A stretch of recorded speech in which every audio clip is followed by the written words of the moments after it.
कल रात इमरान खान साहब के लिए अदालत खुली रही और वहाँ पे इमरान खान साहब को तकरीर करने का, खिताब करने का, अपना बयान रिकॉर्ड करवाने का मौका दिया गया। इमरान खान साहब ने क्या कहा, जज साहब ने क्या कहा और 10 दिन हुकूमत को जज साहब ने क्यों दिए, ये हम आपको आज के व्लॉग में बताएंगे। और इस्लामाबाद के अंदर इस वक्त कई साइंसी थ्योरीज़ इस वक्त गर्दिश कर रही हैं। साजिश नंबर 1 के मियाँ शवाशी साहब किसी वक्त भी असम्बली तोड़ सकते हैं। साइंसी थ्योरी नंबर 2, पाकिस्तान में एमरजेंसी लग सकती है और एमरजेंसी के बाद एक ख़ास शख्स प्राइम मिनिस्टर बन सकता है और उसके तहत फिर अब गवर्नमेंट चलेगी। और साइंसी थ्योरी नंबर 3 कि पाकिस्तान तहरीक इंसाफ वाकई फारग हो जाएगी और इसके ऊपर पाबंदी लग जाएगी। क्या वाकई लगेगी, ये हम आपको आज के व्लॉग में बताएंगे। और इमरान खान साहब ने हुकूमत के साथ, इस्टेब्लिशमेंट के साथ मुज़ाकरात के लिए 3 शर्तें पेश कर दी। अब वो 3 शर्तें कौन कौन सी हैं और क्या इन 3 शर्तों को माना जा सकता है, ये भी हम आपको आज के व्लॉग में बताएंगे। लेकिन व्लॉग की तरफ जाने से पहले मेरी आपसे रिक्वेस्ट है कि चैनल को सब्सक्राइब ज़रूर कीजिएगा और ये जो बेल आइकन है इसको ज़रूर प्रेस करें ताकि नोटिफिकेशन आपको मिलते रहें। और यही वो सपोर्ट है, यही वो फेवर है जो आप हमारी कर सकते हैं। अस्सलाम वालेकुम नाजरीन, मैं हूं फ़ारूक अब्बास, न्यूट्रल बाय जावेद चौधरी में। नाजरीन, इमरान खान साहब के लिए ये अच्छा मौसम जा रहा है या बुरा है, कुछ समझ नहीं आ रही। कभी उनके लिए अच्छी खबर आती है, कभी उनके लिए बुरी खबर आती है। एक केस बंद होता है, दूसरा केस शुरू हो जाता है। अब इंसदाद दहशतगर्दी की अदालत ने क्या किया इमरान खान साहब के साथ? कुछ हुआ ऐसा था कि इमरान खान दरमियान में अचानक हैरान हो गए। ये पूरी कहानी क्या है, ये आपको डिटेल से बताते हैं। अब कल रात को इंसदाद दहशतगर्दी लाहौर में इमरान खान साहब की केस था और केस था उनकी कस्टडी का, पुलिस कस्टडी का, जिसे वो कहते हैं फ़िज़िकल रिमांड। तो अब वहाँ पे पुलिस ने फ़िज़िकल रिमांड डिमांड किया था। तो उसके बाद इमरान खान साहब को ज़ाहिर है वो इस्लामाबाद में थे, वो अदालत के अंदर पेश नहीं हो सकते। और रवायत यही है कि जब आपको रिमांड चाहिए होता है तो आप मुजरिम को पेश करते हैं अदालत में। लेकिन खान साहब जो थे वो इस्लामाबाद में थे और ये जो केस चल रहा था ये लाहौर में चल रहा था।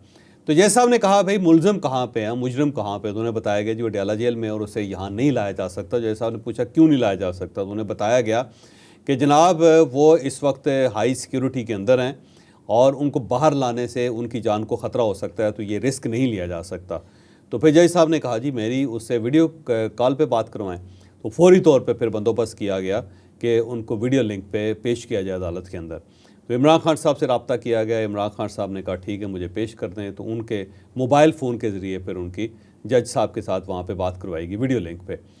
और जब जज साहब के सामने इमरान खान साहब पेश हुए तो उनका ख्याल ये था कि मुझे सिर्फ ये सुनाया जाएगा सारा काम और ये बताया जाएगा कि आपके ऊपर ये इल्ज़ाम है और उसकी बुनियाद पे आपको इतने दिन के लिए पुलिस के हवाले किया जा रहा है। लेकिन जब इमरान खान साहब ने जज साहब से कहा जी कि मैं अपनी बात करना चाह रहा हूँ, बयान रिकॉर्ड करवाना चाह रहा हूँ, जज साहब ने करें क्या? उन्होंने कहा जी करें आप। इस पर इमरान खान साहब बड़े हैरान हुए कि इतनी आसानी से उन्हें ये प्रोविज़न मिल गई कि जनाब अपनी बात करें। तो जज साहब ने कहा जी आप बात करें। फिर इमरान खान साहब ने बड़े खुल के बात की उनसे। उन्होंने कहा जी मैं तो 9 मई को था ही अंदर, जेल के अंदर था, तो मैं कैसे ये सारी साजिश बना सकता हूँ, मेरा तो उसके अंदर कसूर ही कोई नहीं। फिर उन्होंने कहा जी वज़ीराबाद के अंदर मेरे ऊपर हमला हुआ था और हमारी FIR नहीं हो रही थी, हमारा जो मुजरम गिरफ़्तार किया गया उसको किस तरह किया, इन्वेस्टिगेशन बड़ी पुअर हुई और हम तो एक अदालत से दूसरी अदालत, एक थाने से दूसरी थाने हम घूमते रहे फिरते रहे लेकिन हमारी किसी ने सुनी नहीं। तो इमरान खान साहब ने अपनी पूरी दास्तान सुनाई और जज साहब बड़े इत्मीनान से, खामोशी से वो दास्तान सुनते रहे और सुनने के बाद फिर उन्होंने फ़ैसला महफूज कर लिया, जिसके बाद खासा पाकिस्तान तहरीक इंसाफ के जो वर्कर्स हैं उनके अंदर तरथली मच गई, उनकी लीडरशिप के अंदर भी तरथली मच गई। कि उसकी वजह ये थी कि ये बहुत ही अहम केस था और वहाँ पे लाहौर में इमरान खान साहब के सिर्फ 2 वकला वहाँ पे मौजूद थे और बाकी पूरी पार्टी गायब थी।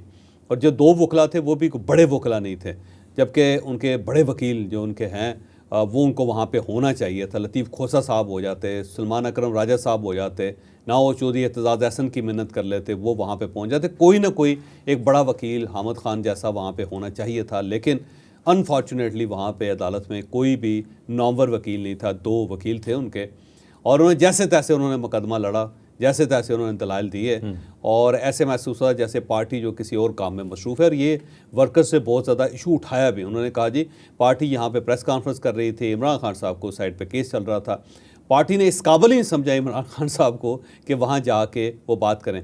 अगर सारे वकला वहाँ पे मौजूद होते तो जज साहब के ऊपर प्रेशर आता तो इस तरह उनका फिज़िकल रिमांड ना दिया जाता। बहरहाल जज साहब ने फ़ैसला महफूज किया है। फ़ैसला महफूज करने के बाद फिर मेरा ख्याल है 11 बजे के करीब फ़ैसला रिलीज़ हो गया और उसमें 10 दिन के लिए फ़िज़िकल रिमांड जो इमरान खान साहब का है वो दे दिया गया।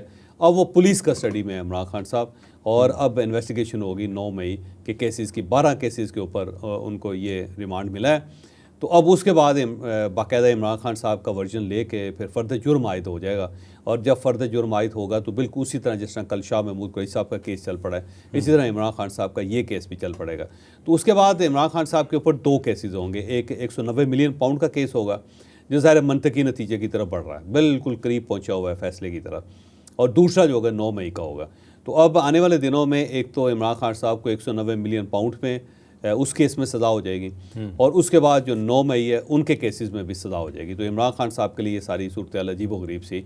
वैसे इमरान खान साहब को बड़ी खुशी हुई जब उन्होंने जज साहब ने कहा कि आप बोलें तो ये एक चीज़ साबित भी करती है कि इस वक्त जो इस्टेब्लिशमेंट है या रियासत आप कह लें जिसमें गवर्नमेंट भी आ जाती है, तो रियासत और अदलिया आमने सामने है। 125 जज है सीनियर जो अदालतों के, जिसमें हाई कोर्ट्स भी हैं, सुप्रीम कोर्ट ऑफ पाकिस्तान भी है। एक साइड पे 125 जजेस इकट्ठे होते जा रहे हैं और दूसरी साइड पे ये जो पूरी रियासत है वो इकट्ठी होती जा रही है। तो एक ऐसी फ़िज़ा बन गई है जिसमें मुकाबला हो रहा है और किसी वक्त कुछ भी हो सकता है फ़र्क। और ये आने वाले दिन वाकई बड़े सेंसिटिव हैं। वो जो शेख रशीद साहब कहा करते थे ना कि इस ईद से पहले कुर्बानी हो जाएगी, मुझे लगता है अब बहुत कुछ होने वाला है। आने वाले दिनों में वाकई एक भूचाल आने वाला है और सियासी भूचाल है जो पाकिस्तान की हिस्ट्री को या ठीक कर देगा या फिर तबाह कर देगा मज़ीद। लेकिन हालात अब इतने नॉर्मल नहीं रहेंगे कि जैसे इस वक्त महसूस हो रहा है। ठीक है नाज़रीन, चलते हैं अपनी अगली स्टोरी की तरफ। अगली स्टोरी है हमारी कॉन्स्पिरेसी थ्योरीज़ के ऊपर। अभी आपने देखा जो फैसला आया जिसमें इमरान खान साहब के हवाले से पॉजिटिव चीज़ें आईं और गवर्नमेंट ने उसके अगेंस्ट जाके क्या किया, उन्होंने कहा जी हम इस जमात पर ही पाबंदी लगा देते हैं। और एक ऐसा माहौल क्रिएट हो गया कि हमें तो ऐसा लग रहा था कि जैसे सड़कें गर्म हो जाएंगी, लेकिन एक्चुअली ऐसे हुआ नहीं। कॉन्स्पिरेसी थ्योरी जब आप ये सुनेंगे ना चौधरी साहब से, तो आपको थोड़ा सा अंदाज़ा होगा कि ये इतनी भी कॉन्स्पिरेसी नहीं है, वाकई इसमें हकायक शामिल हो सकते हैं। नवाज शरीफ शहबाज शरीफ सब बार बार मिल रहे हैं, क्यों मिल रहे हैं, क्या डिस्कशंस हो रही हैं, बताते हैं। अब जब हमने कहा ना कॉन्स्पिरेसी थ्योरीज़ या साजिशी थ्योरीज़ जो हैं, उसमें इमरान साहब जो हमारे प्रोड्यूसर उन्होंने बड़ा एहतजाज किया। उन्होंने कहा जी इसे ड्राइंग रूम गॉसिप्स कहें, तो मैं तो इसे ड्राइंग रूम गॉसिप्स कहूँगा। अब ख़बरदार जो आपने कॉन्स्पिरेसी थ्योरीज़ इनको कहा, तो ड्राइंग रूम गॉसिप्स जो है ना वो 3-4 किस्म के शो चल रहे हैं। एक तो गॉसिप ये है कि क्या गवर्नमेंट की इस वक्त को wavelength supreme court of Pakistan के साथ कोई तय हो चुकी है या नहीं हुई, और जो लाहौर हाई कोर्ट है उसके साथ हुई है या नहीं हुई, इसका फ़ैसला आज हो जाएगा। उसका फ़ैसला आज कैसे होगा? पहला तो सुप्रीम कोर्ट ऑफ पाकिस्तान में कल नज़रसानी दरख्वास्त जो सुप्रीम कोर्ट ऑफ पाकिस्तान का फुल कोर्ट का जो फ़ैसला था उसके ऊपर गवर्नमेंट ने कर दिए। तो उन्होंने इस जो फ़ैसला था उसके ख़िलाफ़ अब स्टे आर्डर मांगा है। अगर आज स्टे आर्डर मिल जाता है गवर्नमेंट को तो फिर तो ये हुआ कि गवर्नमेंट वाकई पाकिस्तान तहरीक इंसाफ के ऊपर पाबंदी लगा लेगी और उससे कोई मामला सेटल कर लें और उस सेटलमेंट का गवर्नमेंट को फ़ायदा होगा। और अगर supreme court of Pakistan stay order जारी नहीं करती और कहती है कि नहीं जी इसका कोई स्टे आर्डर नहीं बनता और अब हम इसको नज़रसानी दरख्वास्त को कबूल करके तो नज़रसानी के लिए हम बेंच बनाएंगे, इससे बड़ा बेंच बनाएंगे। अब मेरा नहीं ख्याल कि इतना बड़ा बेंच इतनी आसानी से बन सकेगा, क्योंकि ज़ाहिर सब जजेस का यहाँ पे मौजूद होना ज़रूरी है। तो 1-2 महीने तो इसके अंदर लग जाएंगे। और अब अगर ये दूसरा फ़ैसला आता है कि जी नज़रसानी दरख्वास्त आपकी कबूल है लेकिन तारीख आपको नहीं दे रहे, क्योंकि उसकी वजह यह है कि अब 15 जजेस या 17 जजेस होने चाहिए। तो अब अगर 15 जजेस और 17 जजेस नहीं हैं तो उस वक्त तक आप इंतज़ार करें। तो उस पर फिर ज़ाहिर एक दूसरी गेम हो जाएगी, फिर गवर्नमेंट जो है वो खासा मसाइल का शिकार हो जाएगी।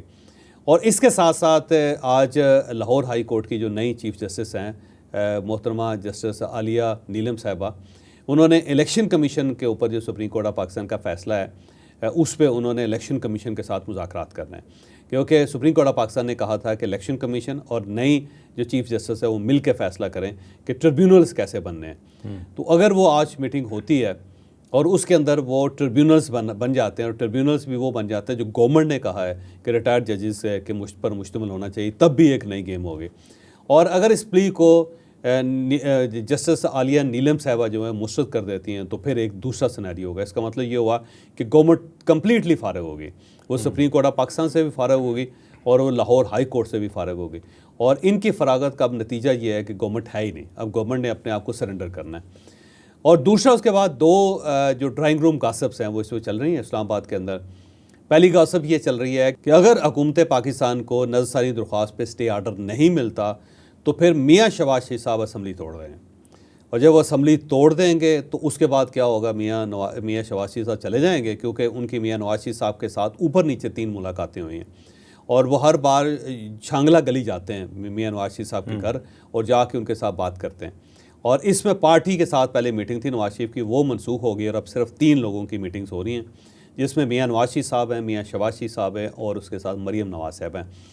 तो अब 3 लोग मीटिंग्स करके कोई फ़ैसला कर रहे हैं, बड़ा फ़ैसला कर रहे हैं। तो अब अगर ये मियाँ शहबाज शरीफ साहब इस्तीफ़ा दे देते हैं या वो असम्बली तोड़ देते हैं तो उसके बाद एक बहरान पाकिस्तान के अंदर, एक पॉलिटिकल बहरान पैदा हो जाएगा और उसके बाद एक केयर टेकर गवर्नमेंट बनेगी। और वो केयर टेकर गवर्नमेंट उसी तरह चलाई जाएगी जिस तरह पंजाब की गवर्नमेंट चलाई गई थी, खैबर पख्तूनख्वा की गवर्नमेंट चलाई गई थी। आपको याद होगा कि जब इमरान खान साहब ने गवर्नमेंट तोड़ी थी तो उस वक्त पर सुप्रीम कोर्ट ऑफ पाकिस्तान के अंदर केस लगा रहा, सुप्रीम कोर्ट ऑफ पाकिस्तान का फ़ैसला भी आया, लेकिन उस फैसले को इलेक्शन कमीशन ने इम्प्लीमेंट नहीं होने दिया और वहाँ पे इलेक्शंस नहीं हो सके थे, जो ज़ाहिर कबल वक्त इलेक्शंस थे वो नहीं हो सके। तो हो सकता है बिल्कुल वही सिनेरियो यहाँ पे इलेक्शन कमीशन को फ़ारिग कर दिया जाए, इलेक्शन कमिश्नर चला जाए।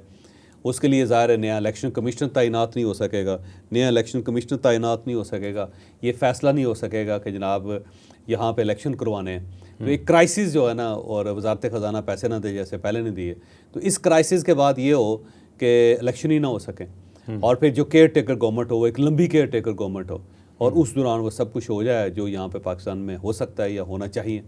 तो एक तो ड्राइंग रूम गॉसिप ये है कि उस तरफ भी सिस्टम पड़ रहा है। दूसरी गॉसिप ये है कि पाकिस्तान के अंदर किसी वक्त भी इमरजेंसी लग जाए। इमरजेंसी जब लगेगी तो गवर्नमेंट फ़ारिग हो जाएगी, जब गवर्नमेंट फ़ारिग होगी तो फिर एक नई गवर्नमेंट बनाई जाएगी इमरजेंसी में। तो वो जो गवर्नमेंट है उसका लीड करेंगे जहांगीर तरीन साहब और जहांगीर तरीन साहब प्राइम मिनिस्टर होंगे। तो उसके बाद जहांगीर तरीन साहब जो हैं उनकी गवर्नमेंट आ जाएगी और वो अपनी कैबिनेट बनाएंगे। कैबिनेट बनाने के साथ ही वो ये जो तमाम जजेज़ हैं इन सब से हल्फ लेंगे, नया हल्फ लिया जाएगा और उसके अंदर जो जज हल्फ देगा वो कायम रहेगा और जो नहीं देगा वो फ़ारिग हो जाएगा। जब वो फ़ारिग हो जाएगा तो उसके बाद उनकी नए जजेज़ आ जाएंगे और जो नए जजेज़ आएंगे वो गवर्नमेंट के अपने लोग होंगे। तो फिर इमरान खान साहब को रिलीफ नहीं मिल सकेगा, ना हाई कोर्ट से मिल सकेगा, ना उनको सुप्रीम कोर्ट ऑफ पाकिस्तान से मिल सकेगा। तो ये भी एक बड़ा फ़ैसला है जिसके बारे में गॉसिप्स चल रही हैं कि ये इसका इम्कान भी मौजूद है। तो ये एक चीज़ तय है, फ़र्क के चीज़ें कंट्रोल में नहीं है, ठीक है, आउट ऑफ कंट्रोल है और सूरत हाल किसी तरीके से भी ऐसी नहीं कही जा सकती जिसको हम हौसला अफजा कह सकते हैं। तो अब इसके अंदर कोई ना कुछ होना है, ये अब बग़ैर उसके नहीं हो सकता। या तो इमरान खान साहब की पार्टी पाकिस्तान तहरीक इंसाफ वाकई बैन हो गई, बैन होने के बाद ये सिस्टम चलेगा जो है, और अगर बैन नहीं होती जो ज़ाहिर अदलिया की तरफ से रेजिस्टेंस हो सकती है तो फिर उसके बाद जो है यही हो सकता है कि इस्तीफ़ा हो जाए और कौमी असम्बली टूट जाए, लंबी केयर टेकर गवर्नमेंट बन जाए और जो लंबी केयर टेकर गवर्नमेंट है वो भी वही सलूक करे जो पहले होता रहा। ठीक है। और या अगर ये नहीं होती तो एमरजेंसी नाफिज हो जाए, यहाँ पे एमरजेंसी नाफिज हो के एक नई गवर्नमेंट बनाई जाए और नए सिरे से जजेस का हल्फ लिया जाए और उसके अंदर फिर उन लोगों को मजबूर किया जाए कि जनाब आप या तो फ़ारिग हो जाएं या फिर आप आएँ और आके वो काम करें जो आपको करना चाहिए। तो इस वक्त इस्लामाबाद के अंदर सूरत हाल टेंस है। अब देखना ये है कि सारी सूरत हाल में से नतीजा क्या निकलता है। ठीक है चौधरी साहब, इसमें एक सवाल मैं आपसे करना चाहता हूँ कि शहबाज शरीफ बार बार नवाज शरीफ साहब के पास जा रहे हैं मशवरा लेने के लिए और उसके बाद ये तमाम जितने भी ऑर्डर्स हैं ये पास हो रहे हैं। क्या ये वाकई मुमकिन है कि शहबाज शरीफ साहब असम्बलियाँ तोड़ दें मियाँ नवाज शरीफ साहब के कहने पर? ये हो सकता है? होने को तो कुछ हो सकता है ये, क्योंकि अगर सुप्रीम कोर्ट ऑफ पाकिस्तान या इस्लामाबाद हाई कोर्ट चलने नहीं देती गवर्नमेंट को या गवर्नमेंट के हर फैसले को इस तरह उड़ा दिया जाता है। ये जैसे इमरान खान साहब जो हैं 10 दिन बाद क्या होगा, 10 दिन बाद इमरान खान साहब जो होंगे वो ज़ाहिर अदालत के सरेंडर करना पड़ेगा, फिर उन्हें जुडिशल रिमांड पे जेल भेजना पड़ेगा। जब उन्हें जेल भेजना पड़ेगा 10 दिन के बाद तो उस वक्त फिर एक नया सिनेरियो बन जाएगा। उस नए सिनेरियो में से बहुत सारी नई चीज़ें निकलेंगी और फिर अदालत जो होगी उनकी ज़मानत कबूल कर लेगी। जब उनकी ज़मानत हो जाएगी तो इमरान खान साहब को फिर रिहा करना पड़ेगा, फिर एक नया केस बनाना पड़ेगा। तो उसमें अगर जजेस गवर्नमेंट को हिलने का मौका नहीं देते तो फिर ये क्राइसिस है। तो फिर गवर्नमेंट जो है वो अमली तौर पे फारिग हो गई। मतलब अब पीसीओ जजेस चाहिए गवर्नमेंट। पीसीओ जजेस। ठीक है, अब चलते हैं अपनी अगली स्टोरी की तरफ। खान साहब ने गवर्नमेंट मांग लिया जी। खान साहब ने जो मुज़ाकरात की शराइत रखी हैं वो हैं ही ऐसी कि जिन्हें मानेगी गवर्नमेंट तो शायद गवर्नमेंट खुद बाकी ना रहे। वो शराइत क्या है, ये पूरी स्टोरी क्या है, आपको डिटेल से इमरान खान साहब ने 3 शर्तें रखी हैं जी, मैं मुज़ाकरात करने के लिए तैयार हूँ। पहली शर्त तो ये है कि मेरे ख़िलाफ़ सारे केसेस ख़त्म किए जाएँ, जो इम्पॉसिबल है, क्योंकि अगर ख़त्म होने होते तो यहाँ तक ये मामला चलता ही ना। दूसरा उन्होंने कहा जी मेरे सारे साथी जो उन सबको रिहा किया जाए, जो ज़ाहिर मुमकिन ही नहीं। अब तो इसके लिए NRO चाहिए, वैसे तो नहीं ओवर द नाइट आप बैठें और कहीं सबको निकाल दें, मुमकिन नहीं। और तीसरा उन्होंने कहा जी कि जो हमने मैंडेट लिया हमें वापस किया जाए। तो अब इसका मतलब तो यही हुआ कि आप बाकी सबको वाइंड अप करके समंदर में फेंकने लगे हैं और ख़ुद आप प्राइम मिनिस्टर बनने लगे हैं। अब सवाल ये है कि अगर इमरान खान साहब की तीनों शर्तें मान ली जाती हैं, उनका मैंडेट उन्हें वापस मिल जाता है, उनके खिलाफ़ सारे केसेस ख़त्म हो जाते हैं, उनके सारे साथियों को जेलों से निकाल दिया जाता है, तो उसके बाद इमरान खान साहब प्राइम मिनिस्टर बन जाएँ। अब जो वो प्राइम मिनिस्टर बनेंगे तो फिर क्या करेंगे? फिर वो सबको लटका दें, उल्टा लटका दें। फिर ये जो इस वक्त गवर्नमेंट है, ये लोग कहाँ जाएंगे? मियाँ शहबाज शरीफ, मियाँ नवाज शरीफ साहब कहाँ जाएंगे? वो ये कहते हैं ना ये कि मियाँ नवाज शरीफ साहब को चाहिए कि वो फौरी तौर पर दोबारा बीमार हो जाए तो फिर एक ही लोग हैं, मियाँ नवाज शरीफ बीमार, मियाँ शहबाज शरीफ साहब बीमार, मरीम नवाज साहबा की सर्जरी बहुत अरसा हुआ नहीं हुई, वो भी उनको भी याद आ जाएगा, वो भी बाहर, बाकी सब लोग भी यहाँ से भाग जाएंगे। और उसके बाद जो यहाँ पे ट्रेडर्स और जो इंडस्ट्रियलिस्ट हैं, जो फाइनेंसर थे इस गवर्नमेंट के, वो भी भाग जाएंगे। और उसके बाद इमरान खान साहब जो गलियों में फिरते रहेंगे और साथ ही वो इस्टेब्लिशमेंट से अपना इंतकाम लेंगे पूरे का पूरा। तो वो उसके बाद एक अजीब सा सिनेरियो होगा। तो इमरान खान साहब तो यही चाह रहे हैं कि जनाब मुझे वापस लाया जाए। अगर तो आप मुझे वापस ले आते हैं तो मामला ठीक है, और अगर आप मुझे वापस नहीं लाते तो ये आपकी बहुत बड़ी गलती होगी और आपको उसका खमियाजा भुगतना पड़ेगा। ठीक है नाजरीन, आपने आज का व्लॉग देखा, यकीनन आपके लिए इन्फॉर्मेटिव रहा होगा। आने वाले कुछ दिनों में हम आपके कमेंट्स को भी शामिल करेंगे अपने इस व्लॉग के अंदर। जो हमारे व्यूवर्स रेगुलर देखते हैं और वो कमेंट्स करेंगे तो उनके जो ऐसे सवालात होंगे जिनका वाकई जवाब दिया जा सके, उनके आंसर अपने व्लॉग में हम दिया करेंगे। लाइक शेयर सब्सक्राइब करना ना भूलिएगा। इजाज़त दीजिए, अल्लाह हाफ़िज़।